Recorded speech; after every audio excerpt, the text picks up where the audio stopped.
So, dear Thai, dear respected teacher, Thich Nhat Hanh, dear Sister Chang Kang, dear Roshi, there you are. Dear teachers who are present, and dear community, those online and those here in the Zendo, thank you so much for being here. And just looking around and seeing so many people, I'm really touched. So thank you so much. This talk is entitled Inner Sangha, Healing and Transformation with the Life and Teachings of Larry Ward, a senior Dharma teacher in the Plum Village tradition of socially engaged Buddhism. So I want to begin by expressing my deep and heartfelt gratitude to Roshi Joan. I came here, a little bit of a backstory. I came here in the winter of 2022. I bought a one-way ticket from Philadelphia. And I came here completely and utterly exhausted after a series of back-to-back life complications, beginning with the death of my father, my brother's heart transplant, the death of another brother, the death of his wife, the death of my younger brother, and then a climate-induced flash flood that destroyed my home. That's how I arrived here, completely and utterly exhausted. And I was supported so completely and so beautifully by this community, by Roshi, and I'll name a number of people, Munchin and Chuck, and Kodo, and Dainen, Shoryu, and Seiko. I don't know if everybody's here, Jamon, and many, many others. These people didn't ask questions. They simply served. And as Kodo said, I spent weeks just walking these hills and looking at the blue sky. And my entire being was filled with so much gratitude for being here. So I am deeply grateful. And since I'm thinking and talking about gratitude, of course, I have to recognize that my feet are touching the ground on the land of the traditional land of the Pueblo people and many others. And so I want to pay respect and homage to the stewards of this place and this land. You know, every time I approach a Dharma talk, I think of the words of the great yoga master, BKS Iyengar. Does anybody know? Yes, okay. Iyengar, and it points to how to approach a Dharma talk or anything else really in life. And so Iyengar famously said, you can be a beginner, an intermediate beginner, or an advanced beginner, but you are never beyond a beginner. So I humbly bring a beginner's mind to this talk. And that means I am not checking in as an expert, but rather someone who is right alongside you, learning and growing and trying to figure all this stuff out. And I have to say that I've never offered a talk like this before, ever. So this is very daunting. So this talk is more like a homage to a friend. So this is a talk about the life and the teachings of Larry Ward, a senior Dharma teacher in the Plum Village tradition of socially engaged Buddhism. Larry, as you can see, was a African-American Dharma teacher in our tradition. And to put this into perspective, in North America, currently, there are about 100 lay Dharma teachers. Larry was one of them. I am one of them. There are 80 lay Dharma teachers worldwide in our tradition. And in terms of monastics, there are about 150 Dharma teachers in the world. Larry was the only African-American male-bodied Dharma teacher in North America. So to put that into perspective of the profound loss of his passing.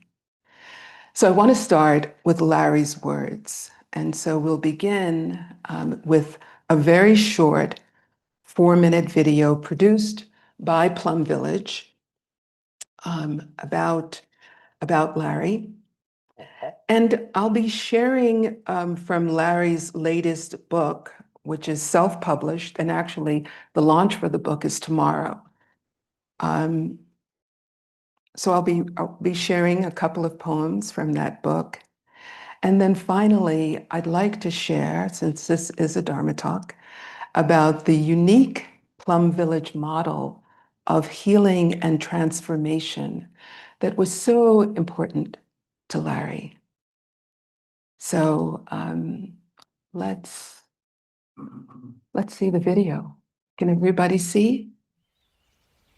Okay. We have society inside of us.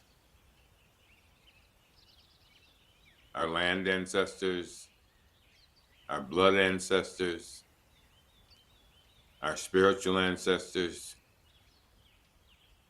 our ecological ancestors, and millions of ancestors we do not know personally. We were born already with society in us, in our genes, and in all that has been transmitted to us since we've been alive. Wherever we've been in the world, whatever our family situation was like, and whatever has happened in our lives as our lives have unfolded. But it's really important to know who your core community is inside. Just like we do externally with Sangha in this noble community of energy and support, do the same thing inside of our own hearts and minds. Fill it with the energies of people who help you practice compassion, wisdom, and a noble life, a life of non-harming. This is your inner Sangha. And you want to choose who you want to be on your inner Sangha. My grandmother is on my inner Sangha. My mother's on my inner Sangha. My father is, but not so much, but he's there. One of my early teachers in Christianity is in my inner Sangha. And Thai is, of course. And for me, that means I can hear them from time to time, things they've said that I remember. And it becomes what we call in resilience work, a positive memory capsule. So you're looking for those voices, those memories, those expressions that nourish you on the path. And so if I want to have a conversation with Ty or any other teacher or friend or mentor, I can sit myself down in meditation and in 5 minutes, visualize myself with them in dialogue, in conversation, in silence, and experience the nourishment of being in touch with positive, healing, transformational energy.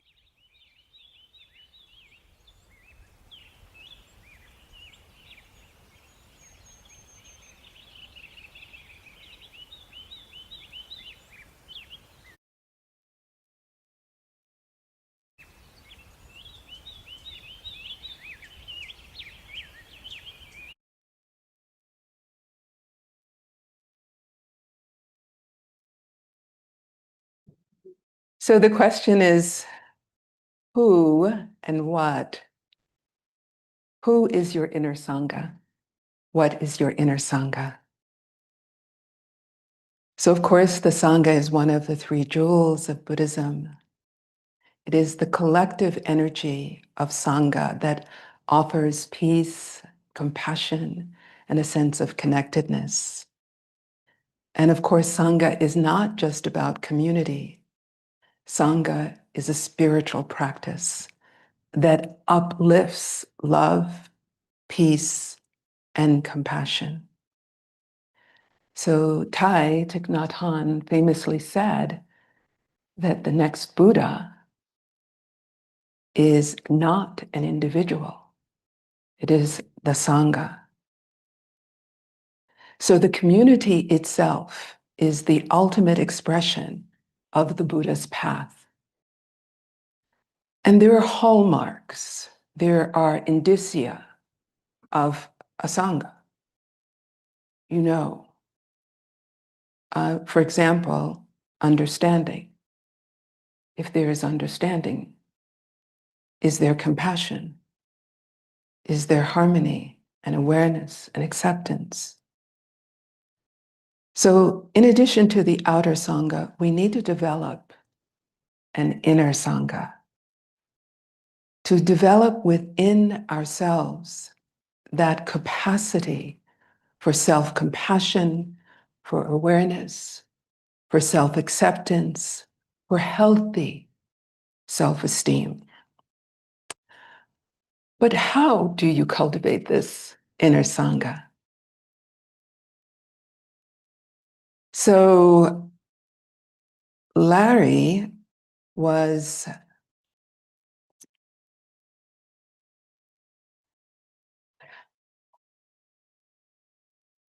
very much a model for me in that. Every morning when I wake up and I place my feet on the floor, I think about Larry Ward. And I think particularly about his morning meditation. The 5 remembrances, this is very central to our practice here at Upaya. It is a contemplation on impermanence and on interbeing. I am of a nature to grow old. There is no way to escape growing old. I am of a nature to have ill health. There's no way to escape having ill health. I'm of a nature to die. There's no way to escape death. All that is dear to me and everyone I love is a nature to change. There's no way to escape being separated from them. I inherit the results of my actions in body, speech, and mind. My actions are the ground on which I stand. The 5 remembrances. So on the morning of Tuesday, August 19th, our beloved Larry Ward, senior Dharma teacher and friend of Upaya, he was teaching here in the chaplaincy program. He passed away in his home in Rhode Island. He was 77 years old. In recent years, Larry lived with peripheral neuropathy and prostate cancer, facing these challenges with courage and with grace. And even in these difficulties, he continued to teach and to guide and support the staff of the Lotus Institute, which he founded with his life partner and teaching partner, Peggy Rowe Ward, accompanied by his students and the wider community that he touched. Peggy, if you're there, hi. So Larry and Peggy were among the early lay Dharma teachers, as was our dear Roshi Joan and Wendy Johnson and Cynthia Jers. But Larry was included among them. In 1994, Larry was ordained in the Order of Interbeing, one of the first African Americans to do so. And he received the Dharma name True Great Sound. And then in 2000, Larry received a Dharma transmission or lamp transmission. So Larry was both a Buddhist Dharma teacher and he was a Baptist minister, a combination that for him never posed a conflict. He felt that Jesus and the Buddha were deeply aligned, and his life really reflected that. These two great traditions could really harmonize. At times, his voice carried the power and the fire of a Black Baptist minister, and at other times, the gentleness and the clarity of the Buddha's path. And he blended these traditions seamlessly and created something very unique for himself. So together, Larry and Peggy became revolutionary pillars of the Plum Village tradition, mentoring monastics and students of all ages in Plum Village, France, in Deer Park, and on the global retreats with Thai. In Love's Garden, a guide to mindfulness relationships, co-written between Larry and Peggy, Larry invited readers to reflect deeply on their relationships with their partners and loved ones, offering practical exercises to cultivate joy and love in daily life. In his acclaimed book, America's Racial Karma, An Invitation to Heal, Larry encouraged readers to confront the enduring legacies of racism and colonialism and the intergenerational trauma that they produce, while remaining hopeful that together we can heal and co-create beloved community, free of illusion and separateness. Larry held a PhD in religious studies with an emphasis on Buddhism and the neuroscience of meditation. As a teacher, he interwove profound insights with personal stories and resounding clarity that really perfectly expressed his name, True Great Sound. So I'd invite us to listen to Larry's voice in his deeply moving poems. Again, this new self-published book entitled Morning Night. So the poem is entitled I Bow.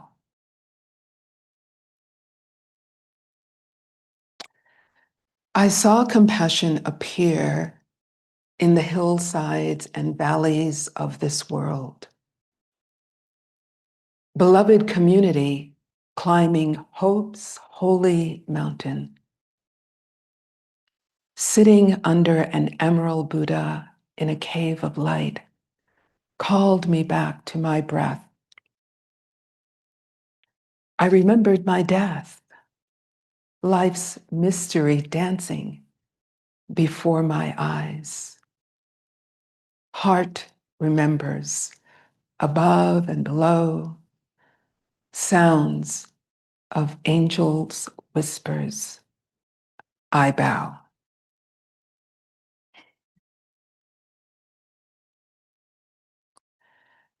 I met Larry and his devoted partner, Peggy, about 25 years ago in a Plum Village retreat in the United States. Even now, I can recall Larry's signature stature, grace, and dignity. He embodied both the Plum Village teachings and his Christian roots as a Baptist minister. In 2004, Larry, together with Sister Cara Jewell, were highly instrumental in organizing and launching the first and the largest Black, Indigenous, and people of color retreat in North America at Deer Park Monastery. This retreat brought together hundreds of BIPOC practitioners from all over the world. And Larry was a crucial advocate for that retreat. I was at that retreat, and I recall the incredible energy. Thich offered teachings on the nature rather, of non-discrimination to touch interbeing. And with this wisdom, Thich said that there is no discrimination, no hatred, right? Looking into ourselves, we can see a multitude of ethnic sources, a multitude of cultural sources. We can see the presence of the entire cosmos in ourselves. So Larry said that these BIPOC retreats are an opportunity to specifically work on deconstructing carefully assembled notions of the self-esteem complex, the notion that we believe ourselves to be superior, inferior, or equal to someone else. In fact, Larry's first retreat with Thich was a veterans retreat. And he saw firsthand the healing that could happen from when these discrete communities came together. So whether they were a BIPOC retreat, a veterans retreat, a women's retreat, Larry continually advocated for healing oneself and healing the world. So that highly successful retreat gave rise to a movie entitled The Colors of Compassion. On The Colors of Compassion, it gave rise to a book written by Thich Nhat Hanh entitled Together We Are One. So Larry's actions were highly, highly instrumental and really brought in historically, socially marginalized groups that really planted the seeds for these diverse sanghas to flourish. And not to mention the queer and the trans sangha that exists here at Upaya, as well as the BIPOC sangha that exists here at Upaya. So Larry knew great suffering. In 2010,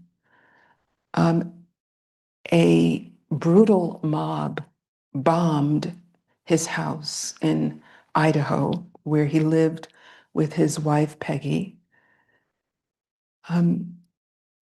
because they were an interracial couple.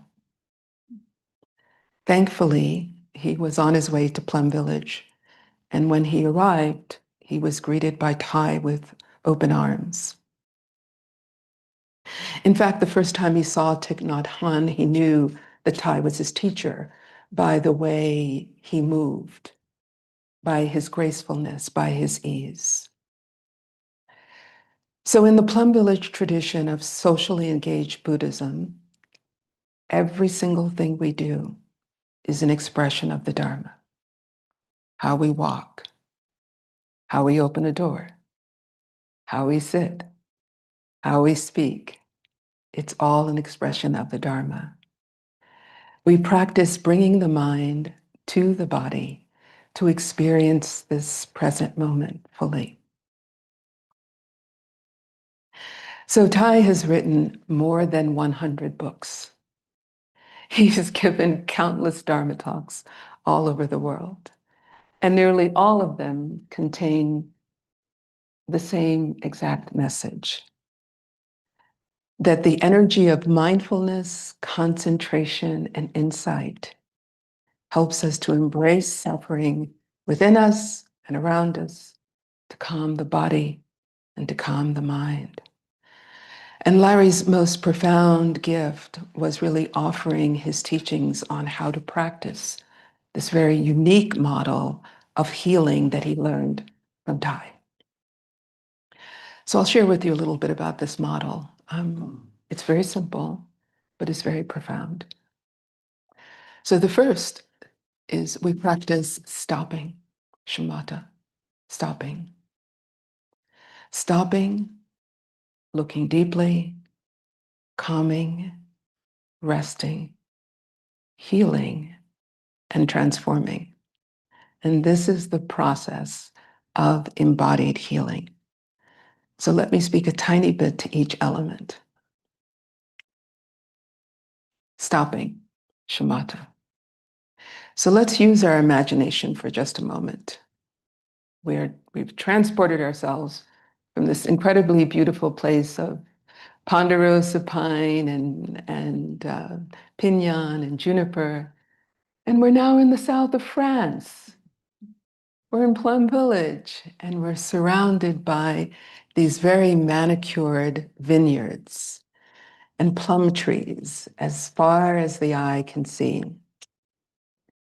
Interestingly, the first thing you notice when you arrive at Plum Village is that all the clocks are set to chime on the hour, quarter after the hour, half after the hour. And you also notice that when the clocks chime, everybody stops talking. Even if you're in the middle of a conversation, even if they're walking around, everybody stops and they take a breath.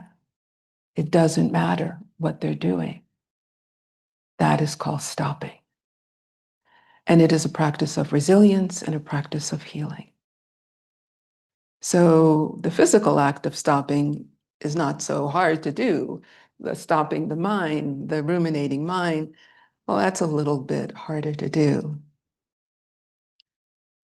So to stopping, we add the practice of vipassana, which is to look deeply.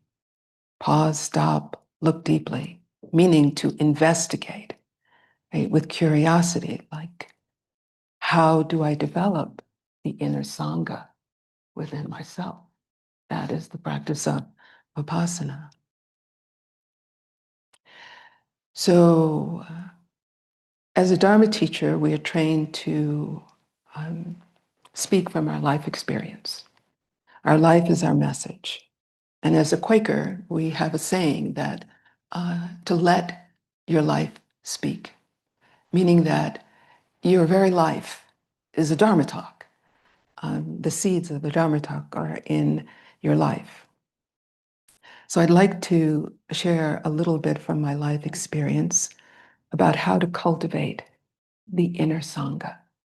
You know, what I learned about self-compassion. And again, BKS Iyengar, right? Not beyond a beginner. So I didn't go to law school to become a Buddhist Dharma teacher. And as a lawyer and a lobbyist, I was totally type A, aggressive, highly competitive, driven, quick to temper, achievement oriented. I wrecked 2 marriages because of it. I'm not proud. And so I have a lot of enduring vulnerabilities. And one of them being really hard to show compassion for myself, but I'm on the path of learning. So I get to practice. I'm coming home on an airplane from Florida, having visited my family, and there's turbulence as the plane is getting ready to land, and it's like this. And I'm not so good with turbulence. I'm on the window seat. There's a woman in the middle seat and a man at the aisle seat. And the man at the aisle seat, he puts his hand on the woman's knee as to comfort her, like, you'll be okay, you know. And just then, when I saw that, again, enduring vulnerabilities, I say to myself, you loser, you don't have anybody who's going to put their hand on your knee and comfort you and say, there, you'll be okay. Conditioning, that was the conditioning. But just then, the thought came into my mind, I'm a fully formed human being. And I can express love and gratitude to myself. And so I wrapped my arms around myself and I said, I'm going to be with you. I am not going to leave you. You are totally safe. Cultivating the inner Sangha. So we practice in looking deeply to care for ourselves.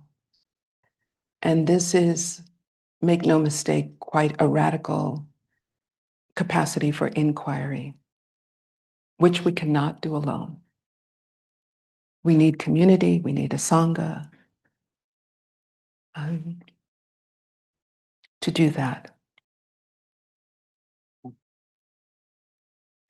So Vipassana, to look deeply, is to be free from attachment to outcome, yet we're guided by love, we're guided by service. So we have stopping, we have looking deeply, we have calming and resting, calming and resting. So recently, a dear friend reminded me of the Bodhisattva Avalokiteshvara seated in the position of royal ease. So this is a relaxed seated posture. It kind of looks like this, like that.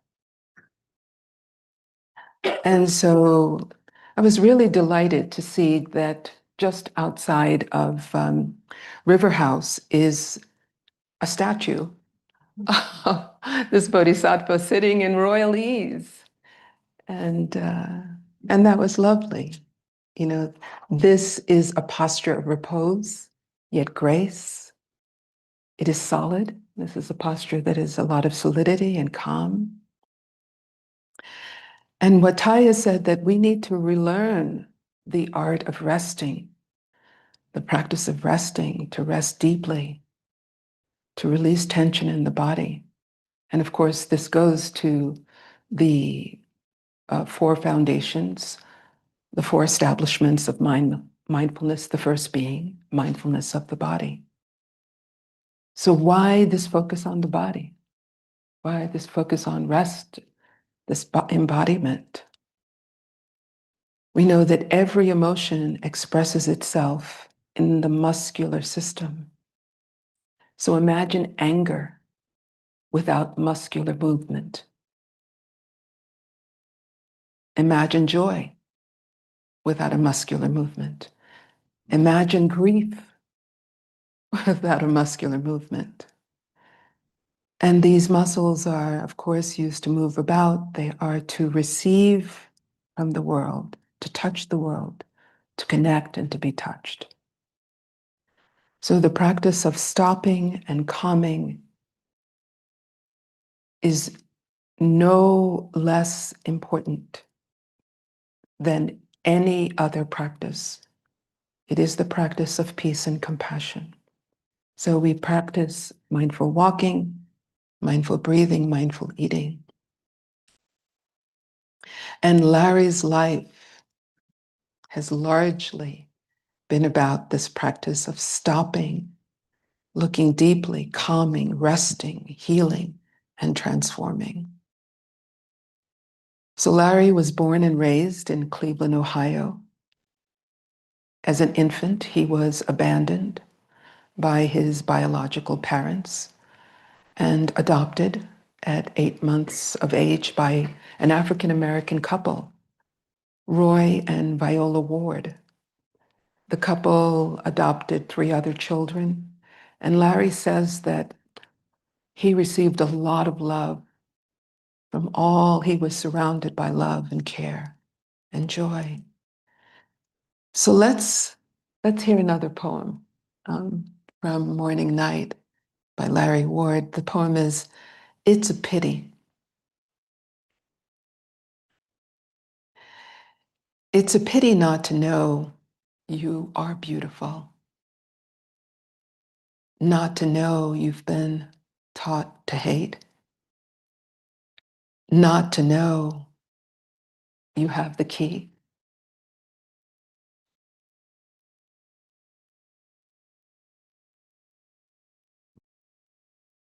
Not to know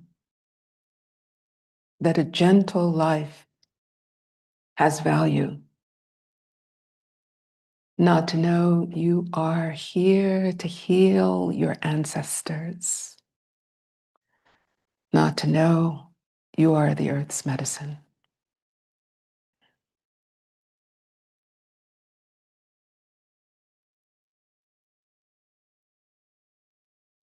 So Larry and Peggy lived all over the globe, too many places to mention in this talk. And sometimes people would ask Larry, where are you from? And he would reply, the planet. So I want to share a personal remembrance. Approximately 2013, I interviewed Larry for my book written with my colleague, Dr. Kirsten Olson, entitled The Mindful School Leader.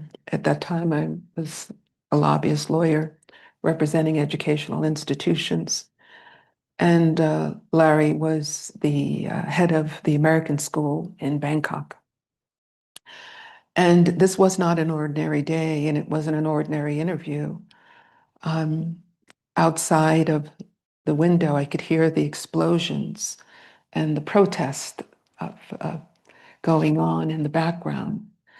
But through all of that chaos, Larry remained steadfast and calm. So Larry's life really embodied both the relative and the ultimate dimension of self.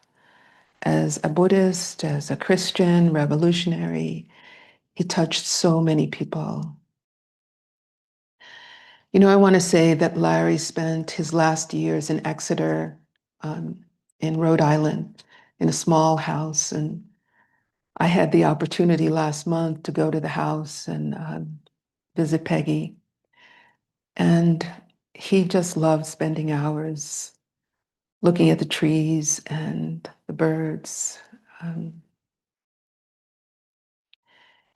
He said that there was so much that we could learn from the earth, that the earth would really teach us how to be human. And he was right. So in June of this year, I received an email from Larry with a copy of Morning Night, you know, his new book of poetry. And when I read the book, I was just overcome. I was overcome with joy and wonder and so happy because I realized Larry had come home to himself. His poetry was a transmission. So recently, I was in conversation with a Taiwanese friend and a fellow practitioner, and they reminded me of the power of listening. And of course, I thought about Larry, his capacity for listening. And they said, their Chinese characters for listening has many elements. The eyes to focus and the heart to feel, and not just the ears.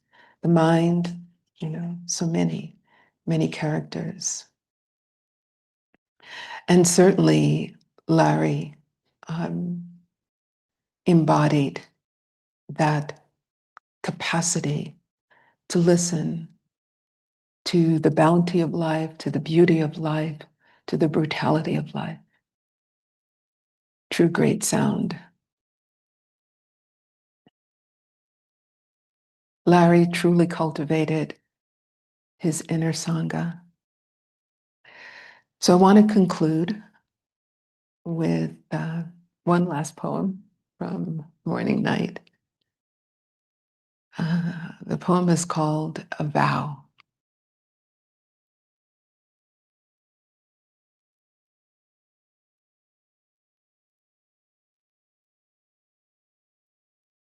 A vow is like the wind at your back,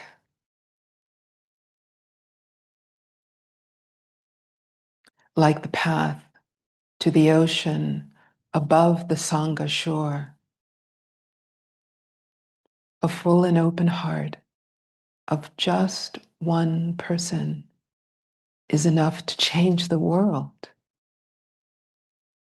The full and open heart of two people can cause the sun and the moon to move and the stars to shine brighter than ever.